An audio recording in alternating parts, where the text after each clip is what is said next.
ihame ry'umunsi nk'uko mubizi turi mu mwaka wo gukira ku buzima bwawe, ku bugingo bwawe, ku gihugu cyawe aho uri hose. Mbese urashaka kwishima? Mbese urashaka kunezerwa? Abaheburayo igice cya mbere umurongo wa 9. Umva ihame: kuko wakunze gukiranuka ukanga ubugome, nicyo cyatumye Imana ariyo Mana yawe igusiga amavuta yo kwishima ikakurutisha bagenzi bawe. Urashaka kwishima? Urashaka kuruta bagenzi bawe? Umva ikintu Imana igusabye, ngo kunda gukiranuka wanga ubugome, ngo Imana yawe ngira kurutisha bagenzi bawe gusiga amavuta yo kwishima.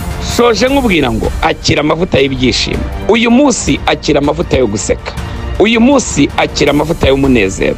Umuntu ufite ubugome najya yishima, yakwishima sasa agira amavuta yo guseka? Reka da, bugome.